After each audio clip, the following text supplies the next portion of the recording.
Greetings, Earthlings, and thank you for joining us. We are about to break down the Season 1 finale for Star Trek Picard. And we're going to ask the question, was it successful? Did it stick the landing? But to do that, we're going to have to get into some spoilers. So right away, spoiler alert, we're going to get into this episode and get into the details. So if you haven't seen the finale yet, now's the time to hit the Warp Factor 9 on the way out of here. Anyway, everything that we've been working up to this season has led up to this. A massive space battle, the Romulans versus the Synths versus Starfleet, and Jean-Luc Picard right at the center of all of it. Joining me on the bridge today to break this season down are IGN executive editors Scott Kalura and Jim Bevda, and my boss, Corrado Corretto. Guys, thanks for joining me. Let's engage our way into this. Let's start off with Picard's arc. This is his show. How do you feel like this show left him at the end of this finale? Well, aside from the fact that he's a robot now, I was fairly pleased with where he wound up. I don't know if I'm not sure that we needed 10 episodes to get from point A to point B. Felt like could have been done in like a 2 or 3 parter, and there was a lot of filler in the middle there. I thought that this finale really, if it wasn't for all the stuff with Data and Picard's relationship with Data and how his ability and willingness to finally say goodbye to Data once and for all, if it wasn't for that, I would think that it would have all fallen flat. But I do think that the season has very much been about loss and accepting loss and coming to terms with loss. Like a lot of the characters, everyone from the Riker Troys to Seven of Nine to even Agnes, who killed her lover mentor, they all had different types of loss they were dealing with, and Picard had never gotten over the loss of Data. Maybe the season itself didn't quite come together, but I thought that Picard's arc and the way it all wound up with Data in this final episode did work and definitely worked on an emotional level. Scott's overall point that I think the nostalgic elements, I have to say in a lot of ways, even the returning characters seemed largely unfamiliar or not quite themselves. We can get into the specifics of some of these people later on, but I thought that the overall season was muddled. I didn't quite understand why we needed some of these characters ultimately in this story, and the new characters were never really fully developed enough to make you really forge an attachment with them and care about how their stories paid off. I think that the closest one was Girardi, but even then, she's not the most. She's only borderline sympathetic. Well, so watching the show the whole time, I couldn't shake the feeling that it just didn't feel like Picard. He was definitely old and slow, and he felt overly dramatic. There were moments that felt super off-brand throughout the series for me, specifically with Patrick Stewart's portrayal of the character. And I would say that at the very end, like when he wakes up a synth, and he's got this sort of it's almost like you see him rejuvenated, right? Like he steps out and he's suddenly awake and his posture is different, his tone is different. At the very end, when he basically calls to engage, it felt like Picard from the series. And I couldn't help but feel like this whole first season was just a way to set up that Starfleet was in shambles, that it needed to be put back together, and that it ended with Picard restoring and redeeming Starfleet and basically gifting us at the very end with the Starfleet we wanted to see to begin with from Next Generation, and with the Captain Picard that we remembered, the person we see at the very end, albeit not really a human being anymore, but the Picard we see at the very end versus the Picard that we see all the way up to that point, to me, were like completely different. And I don't know if that was intentional. I hope it was. I hope that I see more of the Picard that I know and love in season 2, and that I think right now, given the current state of the world, like we need that utopian idealism to stand back on top of. I just wish it didn't take a whole first season to get there. And I think in some ways, they were trying to do their version of Kirk and Spock in Star Trek II, where Kirk is getting older and he's like dealing with a crisis, and he's not really, for most of the movie, he's not the Kirk we remember. You know, he is, you know, a bureaucrat who wears glasses and has to do a tour of a ship, and it's not until he has to face his past and defeat an old enemy and finally face death in the form of losing his friend that he is rejuvenated in some ways. And I think they were trying to do that with Picard, but there were so many filler plot lines and characters that it detracted from, I think, that emotional through line. Let's talk a little bit about Data. Now, this is a character that we've seen die before, but now we've seen him die a second time and die for real.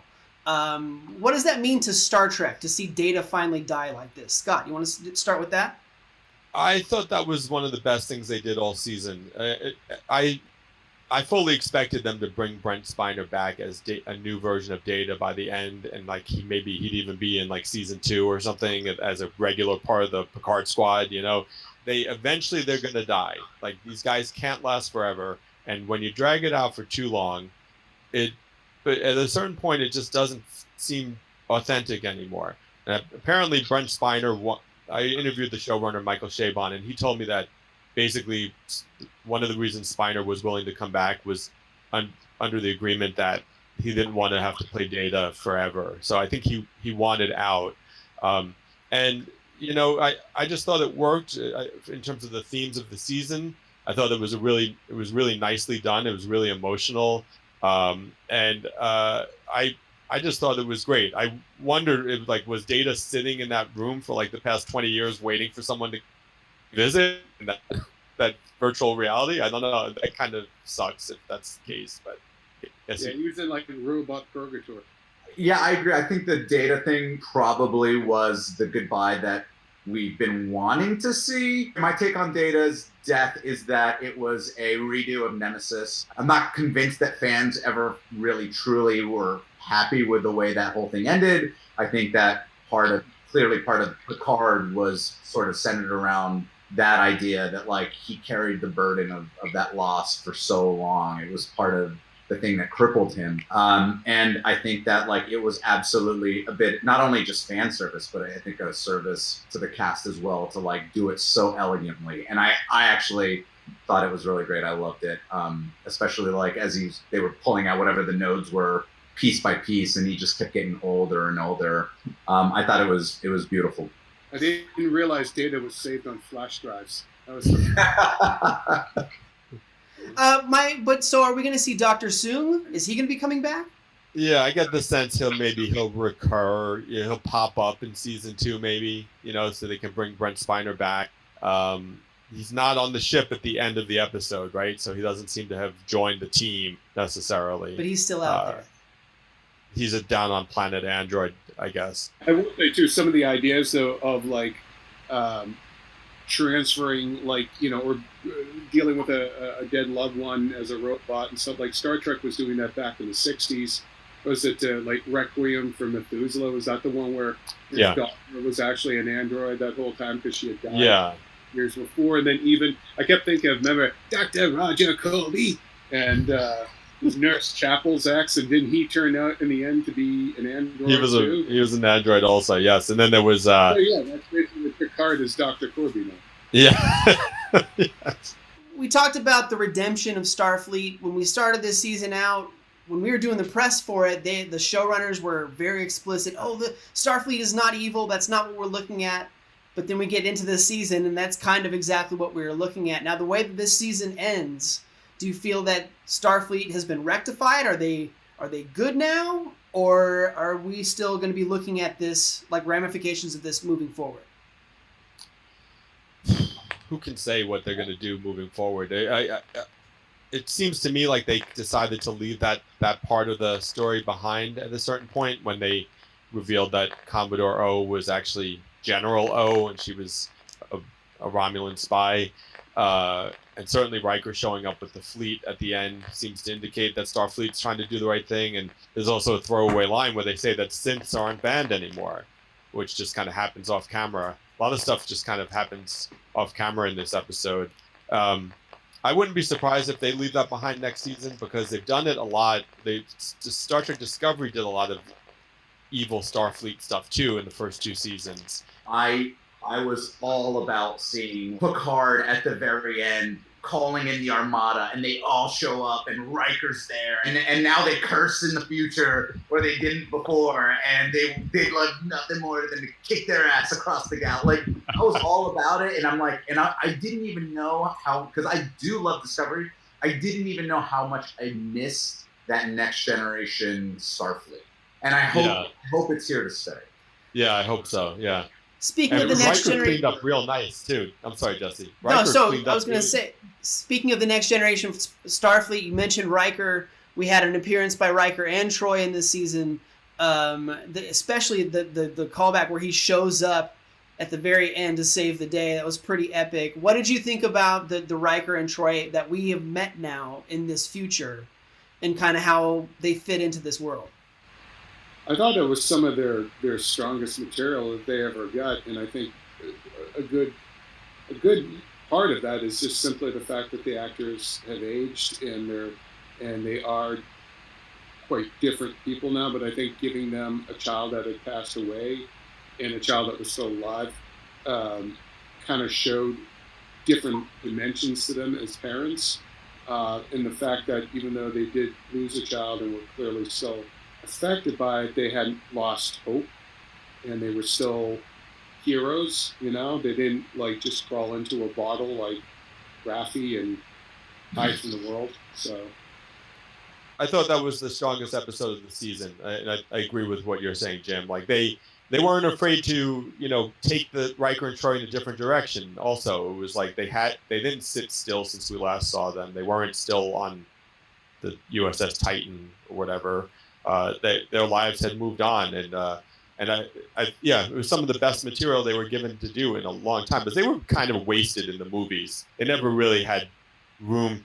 They basically focused on Data and Picard in the movies, right? So Riker and Troy, they were finally given something really juicy to work with again, which I thought was terrific. All right, so as we're getting ready to land this starship, I'm just going to kind of go around one more time. What are your final thoughts on Season 1? What are you looking forward to in Season 2? Scott, let's start with you.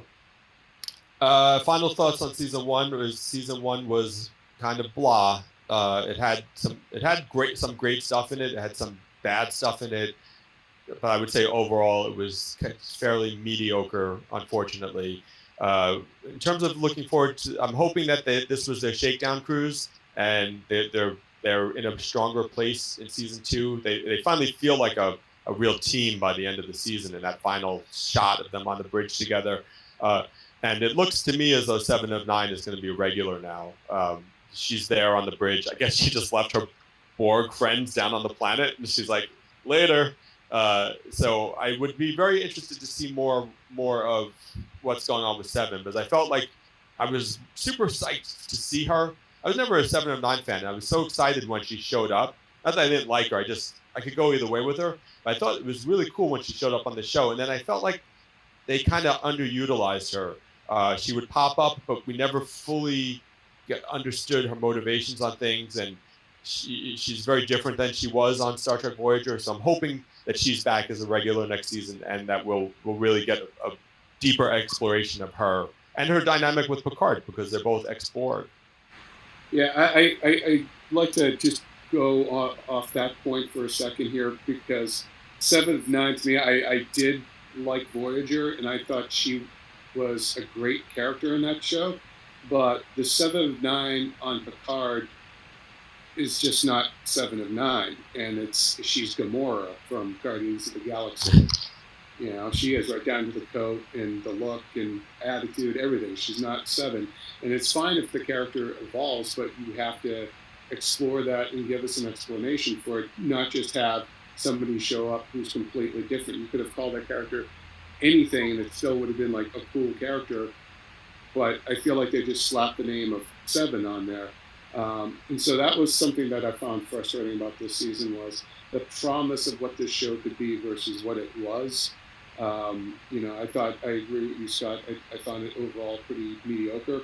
There were a lot of good moments, and scenes where the actors reminded us of why we've with them for so long and these characters. But for every good moment, there was a step backward in terms of just a story that just meandered and new characters that just weren't that interesting. So now I feel like they're setting up season 2 to be sort of more of a Guardians of the Galaxy kind of thing. They're on a similar kind of ship. I'm waiting for them to get the talking animal. So. Yeah, I'm hoping for a return to form towards the TNG Voyager era. I want that utopian Starfleet. I want that idealism.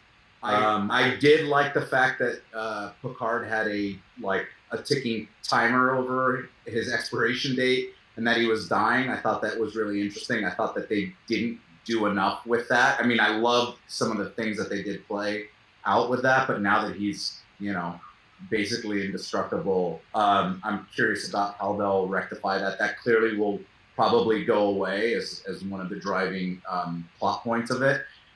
Returning characters or something is the biggest strength of the show. So I'm hoping I'm sure we're going to see Geordi season, and I'm hoping to catch up with a bunch of the rest of the crew. Season 2, I hope to see less time in Jean-Luc Picard's Vineyard holodeck office, more time on the bridge. I want to see more Captain Riker. I want to see more of that fleet.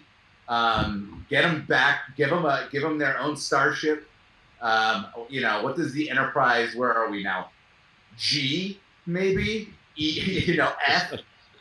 What does that look like? And then give me a week.